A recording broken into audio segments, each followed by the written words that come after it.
Coach, could you when you drew up the game plan for this week to face a tough Medina team, would you have thought that it would be like this? Well, in my gut, I had a feeling we were going to come out on top. I didn't think, well, I'm going to say this. We played a video of Hagler and Hearns when they came out the first round just throwing blows at each other. And I told our team this game was going to be similar to that. And lo and behold, we came out just throwing shots at each other. We came out standing at the end. Coach, two players I specifically want to talk about real quick. John Gordon Jr.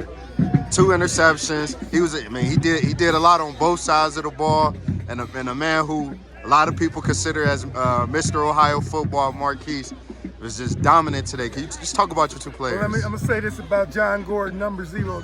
Pound for pound, one of the best players I've ever coached in 20-something years of high school football. He does it on the defensive side. He does it on special teams. He does it on offense. And he hits like he's 190 pounds. But if he weighs more than 145, I'd be shocked. And Marquise, what can you say? He's a load. We went into the game hoping to give him the ball 30 or 40 times. I don't know how many times we gave it to him. We've been kind of had him on some carry restrictions through the season, trying to keep him healthy.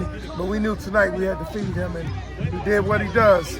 Coach, how impressed are you with your guy Ethan? He came back first game for him this season, and it looked like he didn't miss a beat. He got a turnover and a touchdown on special team. Just talk about how impressed you are with him. Man, Ethan Golden, one of the most unselfish players on the team. He's been frustrated. It's his senior year, and he had a little injury to his back early on. But he came in when his name and number was called. He made a big play on special teams. It changed the momentum. Then he came in at a strong safety position, played very well, covered those guys. And let me just say this, man, much credit to Medina. That offense is unbelievable. And we knew our hands were full, but our kids came through. Last question for me, Coach. First year in the GCC, you guys are in the driver's seat. Really, we can call you guys the champs, but the season isn't finished. Just talk about how special this group is that you have around you this year to win, to be in the driver's seat, to have that conference title. No, I just told them, man, we got a crazy group of kids. I love them to death. They drive me nuts Monday through Thursday. But when it's time to play on Friday night, it's Friday night heights, baby. All right, Coach. Coach, undefeated in the GCC. There's still more to play. Congratulations on the dub again. We'll definitely be looking out for more. Yes, sir. Here with senior defensive back John Gordon Jr. after the big, huge GCC matchup against Medina, winning 62-52. Tell me how you're feeling, John. How important was this game? It was very important. The coaches were just talking about it. Today we was dialed in. Defense had a meeting. Offense went over walkthrough. This normally like offense don't normally go through walkthrough. Like we just go like a little meeting, but we went through the walkthrough. We made sure we was greatly prepared for this game. You just touched on the preparation. I know you guys had to be prepared to go out, come out, force 5 interceptions from a guy like Stoddard, a guy his level. Just talk to me about just elaborate more on the preparation level on the defensive side of the ball this week. Defense, we was just going over straight plays. Like we know what he was going to do if he rolled out, what he was going to do if he stayed in the pocket. We just had to do our thing. Can you just talk to me about your performance individually? Can you just talk to me about you taking the task of being helped over foes? Just talk about that matchup, how that brought the best out of you. Can you just talk about that matchup? Yeah, my matchup really, I knew, my coach actually told me, like, the game is on me. Like, whatever I do, that's going to determine the game, and that's what just happened tonight. I did my thing, and then everybody else did their thing around me, and it paid off. I feel like you were just everywhere tonight. You had 2 interceptions, the big pick 6 in the first half. You had that huge stop over there in the red zone, near the red zone, that pick on nose. Can you just talk to me? What helped you play so well defensively tonight? The first pick I had, I really just I knew it was coming. Like I knew he was just gonna tip the ball to me. And the second pick, it was really just preparation. Like we knew if 3 was in the front, they was gonna throw the ball. So I just had to play between 3 and 2, and I just picked up on 2, and I got the interception. Before I let you go, you guys are now on a 7-game win streak. Can you just talk about how important that is, building momentum as the games get more important, as the playoffs is ahead? Really, all I can say is all gas, no brakes. We can't stop. Thank you, John. All right, Ethan, man. First game back. Yeah. You was dominant out there, especially on the special teams, man. First of all, man, just talk about the feeling, man. You didn't know. 2 months ago, a month ago, you probably didn't know if you ever be able to, make it to this point, man. So just talk about, first of all, the feeling, to be able to be on that field today?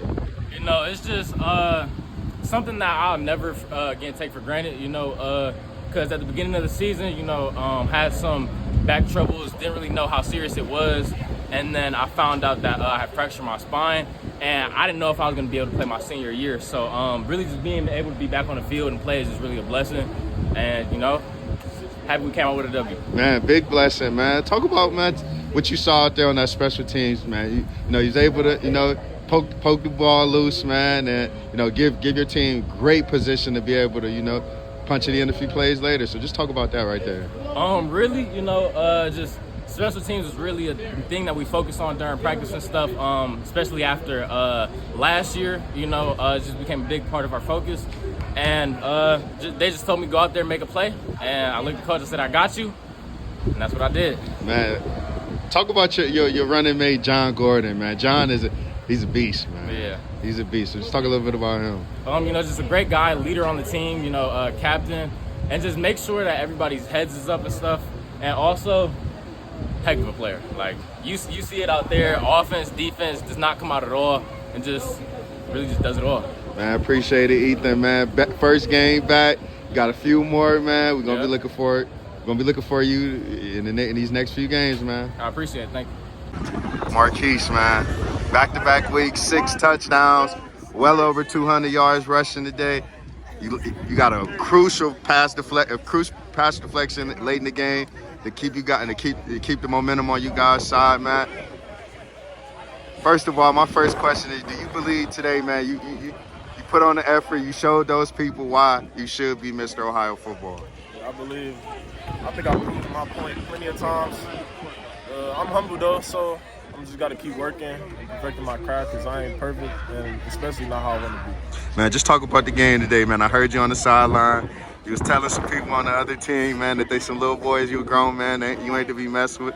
Just talk about the game, man, what you saw out there on both sides of the field. The game, Medina defensively, I could tell by the way I was running, you could tell like they was hesitant every time I ran the ball, and especially in a one-on-one situation.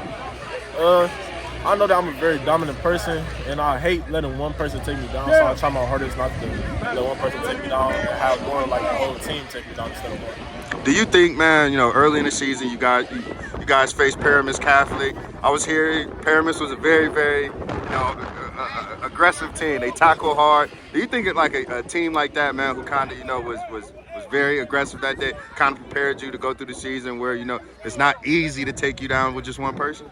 Yeah, I get them their credit. They had a few good defensive players. That game, it prepared me for a lot. And I'm knowing going into the GCC is going to be way harder than the LEL. So I was just preparing myself mentally and physically during the offseason. What about the GCC, man, is different from, you know, playing in the LEL for 3 years? The LEL, I would say the defense isn't like just like as big as the GCC defensive side. That's all I say. And they tackle harder, they try harder. It's more competition. We got a battle of potential Mr. Footballers up here, and I mean, you, the 53-yarder seal, can you just talk about, first just talk about, you know, the last couple of possessions of the game? Offense? Yeah, offense and defense, because you made some big defense today, too. I know that I had to lock in. I was locked in the whole game, but I know that if I made one mistake, that could be the game, and I didn't want to lose at all. I don't want to lose to nobody. So I knew that my plays is going to matter the most, and that I had to do my job and do the best I can. And on the last run, I know I didn't have to score, but I wanted to score just so we could build, because I don't want nothing else to happen. I want to break records. I want to make history. So I'm just doing what I got to do, trying to become perfect, perfect my craft, just chasing greatness.